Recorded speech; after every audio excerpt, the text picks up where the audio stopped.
This is the Voice of Early Childhood podcast.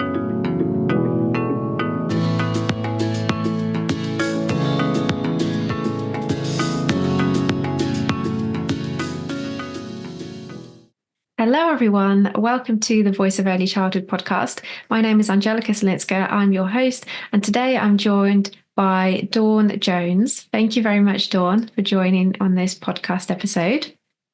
That's fine. It's really nice for you to invite me.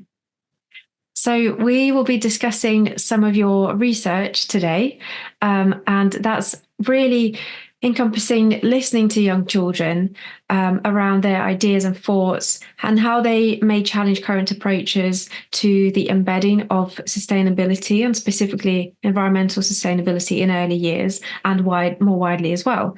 So this really looked into the voices of reception age children. Is that right? Yeah, the research started really. We were interested in what children thought about their school environment. And in particular, it was based around the behaviourist sort of views, really. And so we went in and we started to sort of work with children to hear what it was, their thoughts, and to gather those thoughts, really. And what we found was really interesting. We used 3 different types of sort of data collection, if you want to call it that. And I think the first one we started off was just simply by allowing children to draw what their favourite spaces were and what sort of places were their least favourite. And that was really quite interesting because the research was completed across 3 different geographical areas. What was really interesting was that all of the children favoured outdoor spaces a lot more than indoor spaces. Okay. All the children thought that sitting on a mat in particular was extremely boring and a waste of their time, really, which pleased me rather. Yeah. It's not really a surprise there, is there? No. But yeah, so and what we did then is we built on what they had drawn, and we gave all of the children a camera, and they then used those cameras to take pictures of places that were of interest to them, that they liked. Again, what we found was that it was outdoors. It was just children were taking really interesting pictures of spaces in outdoor areas. And one of the most interesting things was that the young reception age children were telling us, I don't like the yard because there's no grass. And that really sort of, oh my goodness, I hadn't even thought about that. And yet they were saying there's nothing for us here. It's just all hard. And we want grass and we want trees. We want to be able to sit on the grass. So that was another really interesting aspect of the research. So nature and then, was of really course, important to them then. Nature, absolutely. And not just outdoors for just anything outdoors. It was actually the natural elements that they were really favoured. And I think one of the most profound things for me was that a young boy who perhaps wasn't he wasn't doing as well indoors, really came out of himself when he was outdoors, and he was able to tell me in detail about the species of trees and insects and birds. Oh, wow. And he one of his most favourite things with the camera was to try and take a picture of a bird in flight, and it was really high up, and he was saying, can you see it? And I was going, yes, I can, and then discussing the size of the picture that he got when we got them printed out. So it was this child had so much knowledge, and yet this knowledge was really not valued within the education system that we have today. But perhaps that's another piece of research. Yeah, I guess probably in terms of curricula being quite rigid and learning what is set rather than following the child's interests here, like you say, with all of the child's knowledge around different species and things like that. Yeah, absolutely. And it was Another really interesting thing was that children had great knowledge on the importance of flowers for insects, and not just bees, but of insects, and why that was important. And I think also that they recognised that they were really quite cross about rubbish, in the fact of, not the fact that it they didn't like it in their school environment, but the fact that of the harm that this might do to others. And I thought that was really quite interesting to me, as well. So there was just so much more that we got, which I suppose you could say always happens with research, that we have just got such an abundance of data that I think we've got enough really to do quite a lot more research and to go into a lot more depth. I think we're just sort of scratching the surface, really. So it was just it was so interesting. It really was. And of course, I suppose because I have an interest in sustainability and how we sort of embed those within early years education, I think this really sort of gave me the understanding. I'm saying the right thing, if that's the words. I'm not bonkers. These children do understand these really complex situations as long as they are contextual to them. So, like with the rubbish, or with them looking at the flowers, or the blossom on the trees, they have that, and it opens that conversation. And I found that was really, really interesting about how that collaboration of learning almost between you as the sort of the adult and the child could lead to so many more avenues within sustainability. And I think for me, importantly, not just those, recycling, the three R's. Yeah. But to look at the wide, at the three pillars, really. And so you're looking at all of that, but in a way that's really meaningful for children and within their community of space. So again, that was, a really useful thing for me, that, I was, and as I said, because the research was across three different geographical areas, we were all picking up on the same kind of, these key points were coming out from the research, and children were all just, we're all demonstrating this really complex understanding of their community, of their spaces. So yeah, that's really interesting. Yeah. And it's not just based on a specific setting or just one setting where they may be encouraged more to think about these things. Actually, children are more generally curious about this. Like you say, if it was in different areas. And so this research was done with more than one university, because you are a senior lecturer at University of Wolverhampton. That's right, isn't it? Yes, and then it was in collaboration with another university. Yeah, it's the University of Wales, Trinity St David's, and a colleague of mine who I work closely with, Dr. Glenda Tinney. She undertook the research in the reception class in a Welsh medium school, because it was very important for me that obviously I live in Wales, and of the language, that Welsh undergraduate students actually get some kind of research information written in their first language. So this research will be written up in Welsh, in Gymraeg, for those students. So yeah, Glenda worked in the Durbin, which is the Welsh equivalent of reception. Okay. And their school is perhaps more focused on sort of outdoors. So she got quite a lot of rich information, whereas my colleague from the University of Wolverhampton, Selina, was working in an inner city school, and there was a lot less emphasis and a lot opportunity for children to be in the outdoor environment, but children were still saying the same things. And they still, all of them, when you gave them those cameras, it was like a mass exodus. They just because we said to them, you go wherever you want with your cameras, and they did. They literally just all went out, and it was like you following, 20 children all snapping with cameras. It was really exciting to see where they were going and what they were doing.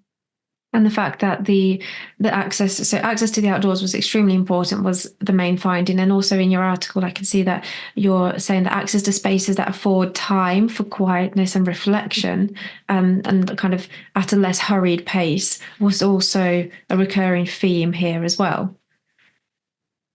Yeah, it amazed me that they all wanted to show me one particular area, which was they told me we're not supposed to go in here.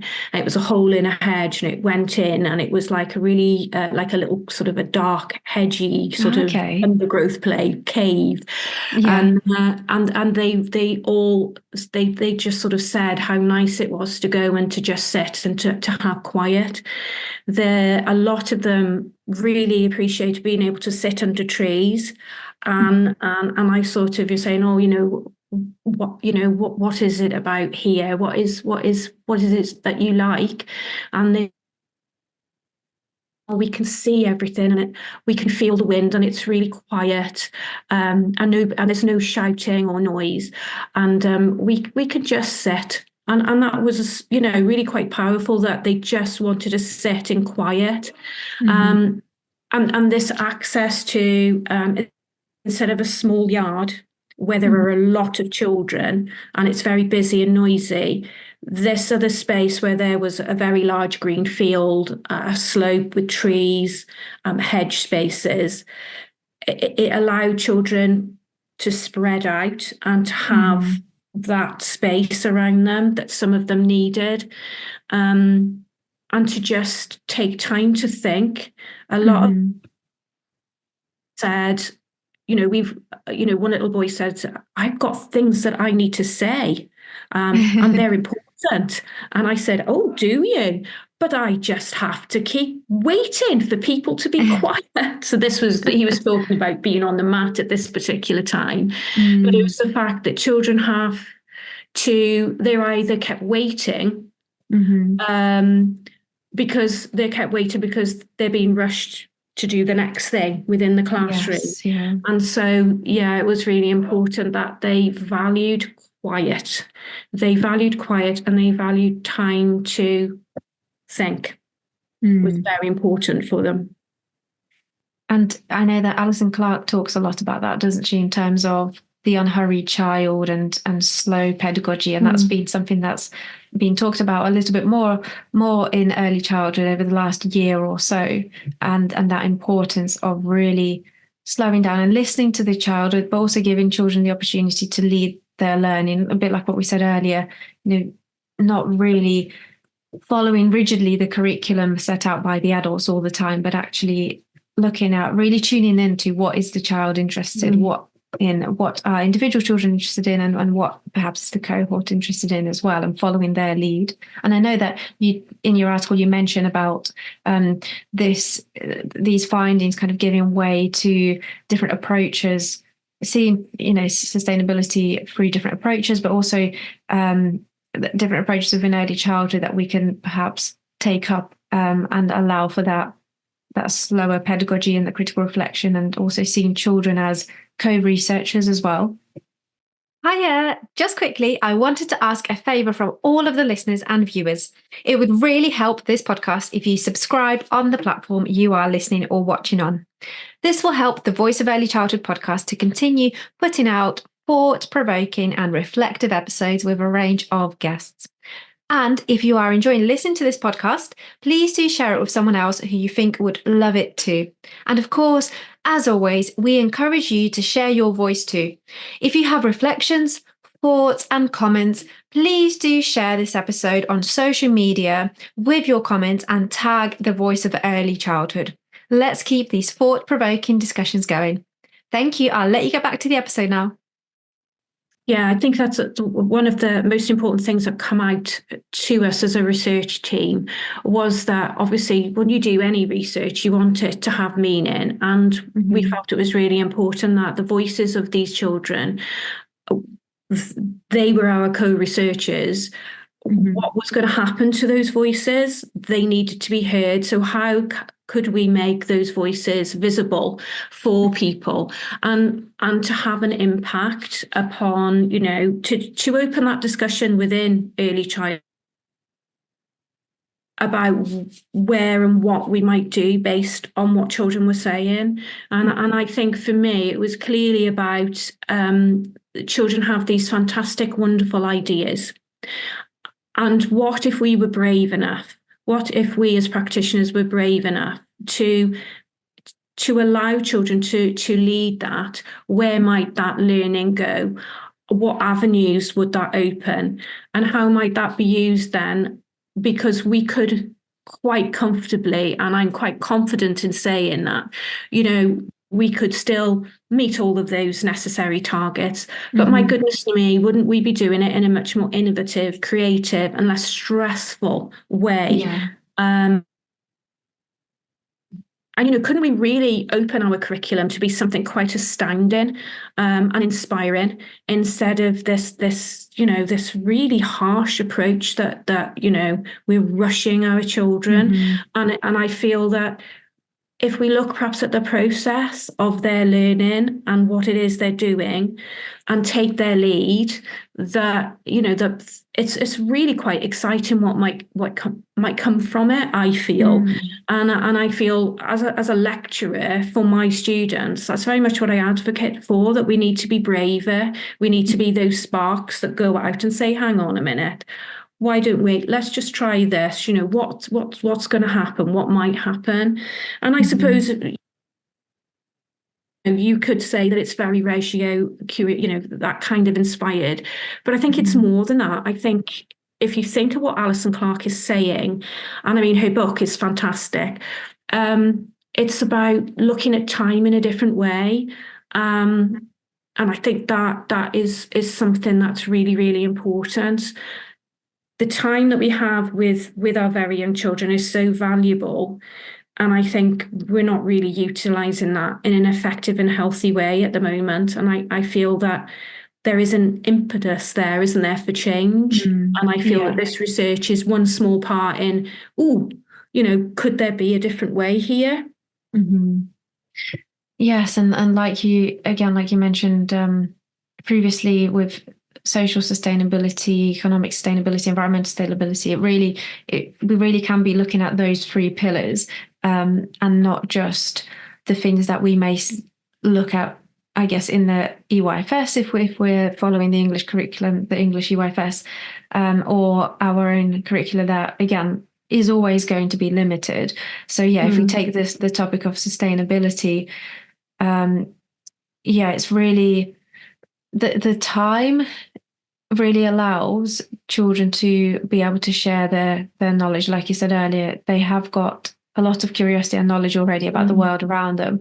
And I'm just looking again at your article, and you discussed the fact that through a more kind of child-led pedagogical approach, these complex ideas like circular economy, no poverty, clean water, climate action can be realised with the inclusion of practice where children are supported to question and challenge, become innovative, creative thinkers of the future. So that's from your article. So that really paints that picture, like what you were saying, in terms of being a lot more braver as a practitioner to sometimes really step back. It can be brave to step back and not intervene and not do anything.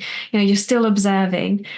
It's just you may feel like you're not doing anything because you're really stood back and not engaging with the children, but really you're not interfering with what they're doing. And I think that's a key thing that we discuss that quite a lot, with the students, the fact that when you step back and you are observing, you are learning an awful lot, and you are you're there taking your note from the children to, do they need me? Would they like me to join in? You're understanding those cues. And sometimes one of the worst things you can do is to go in and start questioning, because that just stops all of that playful learning. So, Yeah. for practitioners, it's getting that balance right. And we do need to support children's learning and to extend, but I think we can do it in a meaningful way.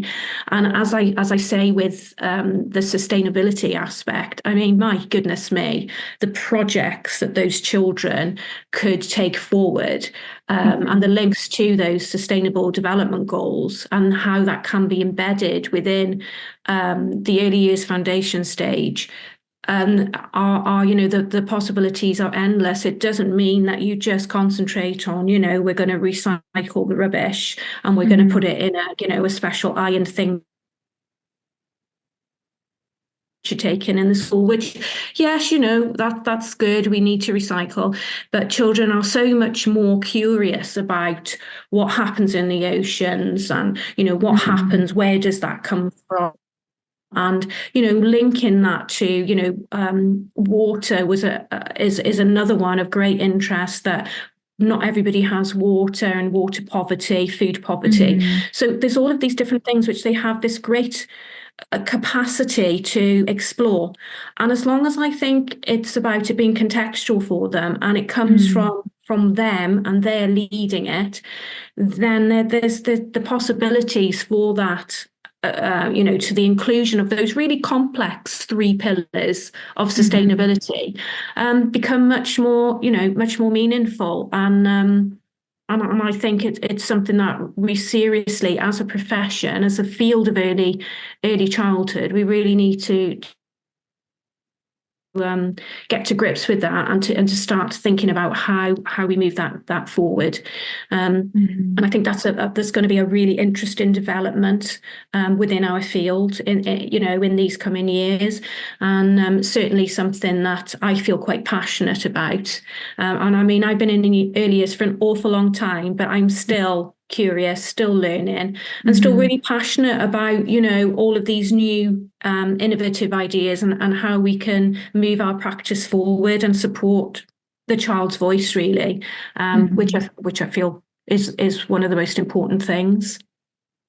Yeah, and it goes back to being a brave practitioner, but also being innovative in your work. But that means in embedding that lifelong learning approach for yourself as an educator, and also encouraging the children to have that kind of mindset as well, as they are always learning, but also seeing adults as, well, like you mentioned at the beginning, as co-researchers with them, rather than that authoritative figure that has everything figured out.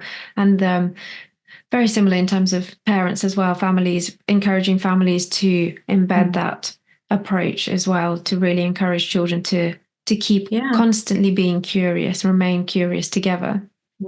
Yeah, and I mean, that's it. The children are, even if as I often say, when you go for a walk, how far can you actually step?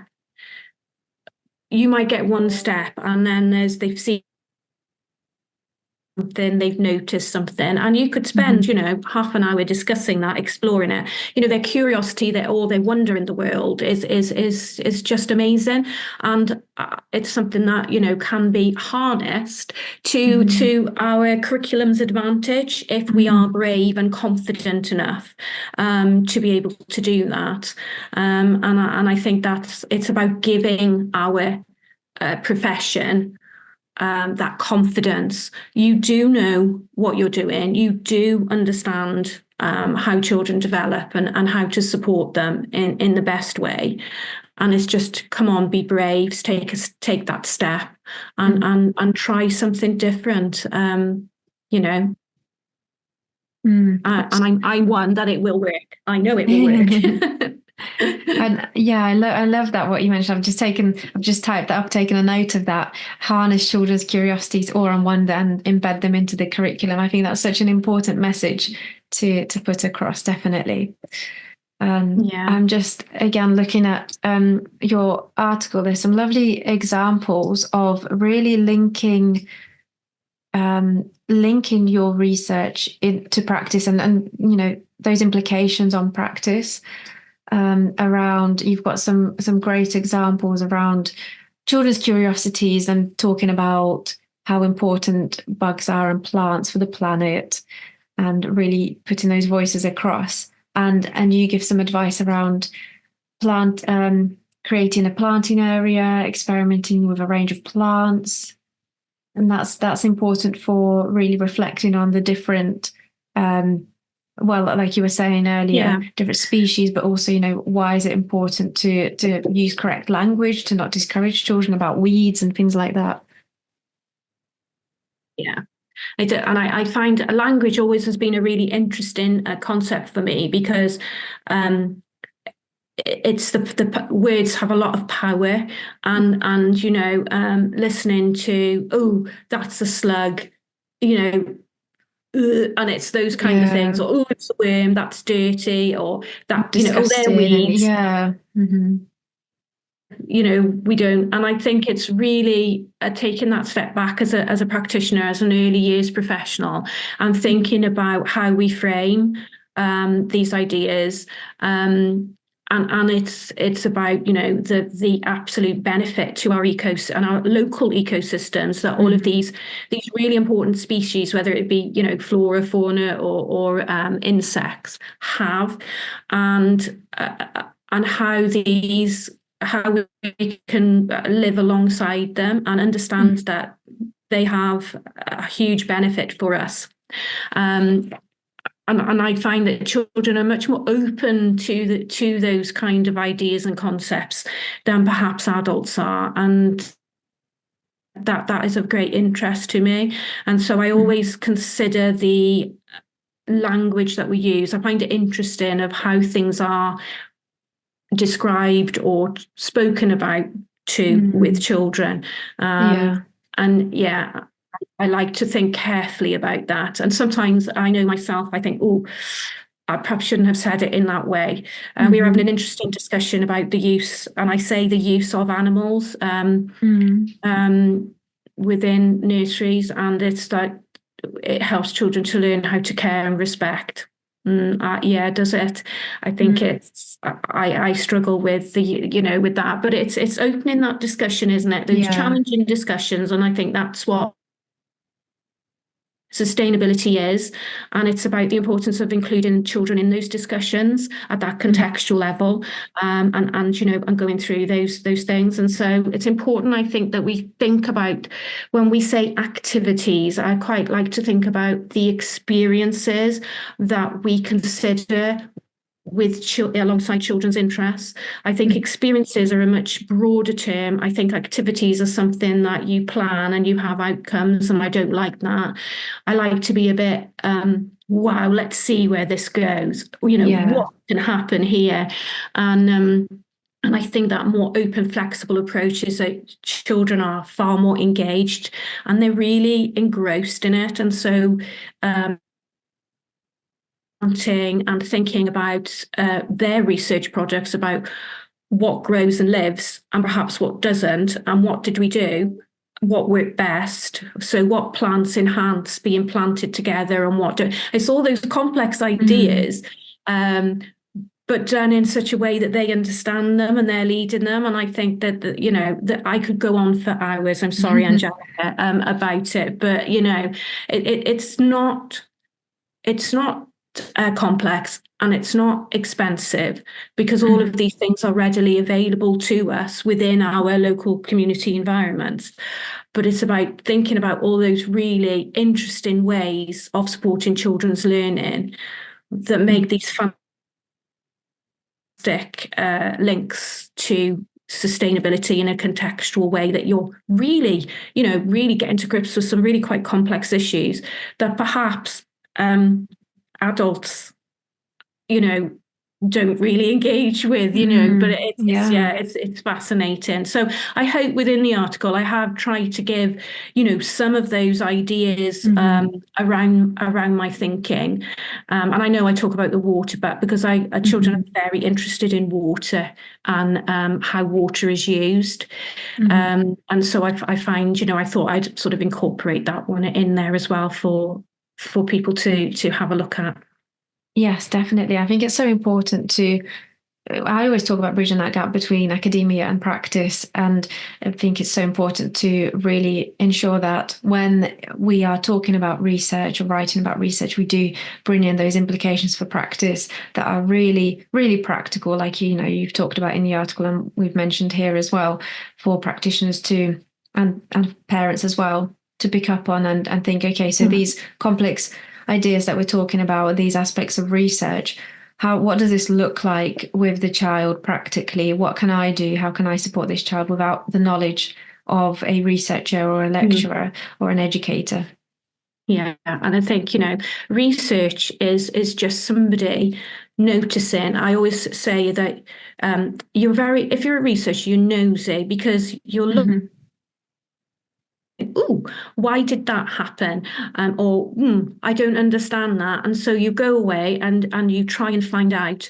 And I think most people within early childhood have that natural curiosity of, I wonder if I do this or that. And so I think they're all naturally born, and children obviously are naturally a natural born investigators.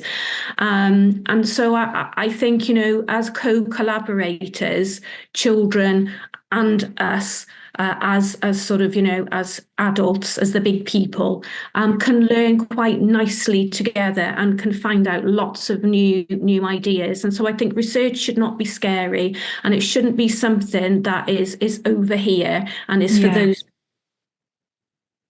over here. No, what I feel is that research is so much more meaningful when, as you say, practitioners and children and everyone can say, right, okay, that's really good. Yeah, that's interesting. Right, what happens if we do that? And look, that means that we can now do this, this, and this. And so it has much more meaning than I could have gone away and done research, written it up, and nobody would have looked at it. Exactly. And then to me, that's not what research is. Research has to have meaning, and it has to have meaning for those people that I think it might be useful for. Some people will find it very interesting, and others will think there's some challenges there with that. But yeah, okay, let's open that debate. Let's challenge. Let's get that discourse going. And what is it that we need to do that overcomes those barriers? And I think that research is a great way of opening those conversations, isn't it? Into yes, perhaps definitely. that we might not have. And I also feel that we shouldn't be snooty about it, that practitioners are our best researchers because they are in the field. And I feel that they really need their profile raising, and they need to be told, you are fantastic, you're doing a fantastic job, and you're the sparks, aren't you, for our profession. So I think that needs to be acknowledged and supported. And I like to think of myself as fanning the sparks of all that wonderful practice and those ideas. I love that, fanning the sparks of practice. Yeah, I've noted that down as well. Some really lovely quotes that you have there, Dawn, that really kind of say a lot. And yeah, for all of those educators, those practitioners listening, as Dawn said, you are fantastic at what you do, and you are researchers yourselves. So that's really important to remember. And speaking of opening up conversations, it would be brilliant if anyone who is listening or watching would also engage in discussions, conversations, and share your reflections after listening to this episode, because it's so important to be able to extend knowledge and reflect on what we've listened to, and potentially people might have different ideas or views of seeing hearing the things that Dawn and I discussed, or reading something and seeing something, seeing it in a different way and different perspective. So it's so important to share. So for those who are listening, Dawn's article is on the Voice of Early Childhood website. So do have a read there. And we'll also have Dawn back actually a few more times on the Voice of Early Childhood podcast to discuss further findings from the same research that you mentioned at the start. There's a lot there that you've unpicked around slightly different areas. So one of which includes children's views on behaviour charts, which you mentioned earlier, and then another on a new methodological approach to research with children. So that would be really interesting too. And both of these having real practical elements stemming from the academic work. So really, again, helping to bridge that gap between academia and practice. Yeah, which I think it's really important because it, as you say, it does bridge that gap and it makes it useful, I hope, to practitioners and to our practice within the profession moving forward. So it's accessible. It's not highfalutin. I haven't got time for that. It's just this is what it is, and I'm quite, I'd be really interested to have any feedback. And opening those really important pedagogical discussions, because that's what it's all about, isn't it? Yes, definitely. So I think as a summary, I've got some notes here of what we discussed. So just to wrap it up, the implications for practice from your research that we discussed so far is really listening to children's views around the spaces they use. So if we create spaces for them, these need to be created with them. And this really has implications, I think, for classroom and outdoor design and planning. So I know we didn't really discuss this in too much detail, but that's kind of what it made me reflect on, and maybe it will make people reflect on other things. And then, of course, young children, and I think this part I've taken from your article, young children with the help of knowledgeable and confident educators can explore sustainable development more widely than read of 3 R's. And listening leads to a collaboration of learning that challenges current approaches to the embedding of inclusion of the Sustainable Development Goals within early childhood education. So, really thinking beyond the 3 R's, like we mentioned, and wider sustainability and all of these big debates and big conversations that can be sparked and children are so curious about. And I think it's important to finish off with that lovely quote that I've taken from you around harnessing children's curiosities, awe and wonder, and embedding them into the curriculum. I think that's a brilliant way to round off this episode, sum it up, and for educators to take that away with them and really have that at the forefront of their minds. Are we harnessing children's curiosities rather than putting the curriculum on them? So thank you. If the listeners and viewers, if you enjoyed this episode, do share it. And like we said, interact, engage with us, share it on social media, share it with your own networks. And you might want to also listen to Carmela Garcia Manos episode series around her research also into sustainability, but really looking at the social sustainability aspect through socio-dramatic play. The link is in this episode description. And also another podcast episode, an article on the therapeutic nature of the outdoors by Jenny Smiley, who actually talks about some of the things that we talked about at the beginning of this episode around kind of slowing down and that therapeutic aspect of the outdoors. So that's another few kind of things to reflect on there as well. Okay, well, thank you very much, Dawn, for sharing your research, your findings and reflections, and we'll hear from you again soon. Thank you.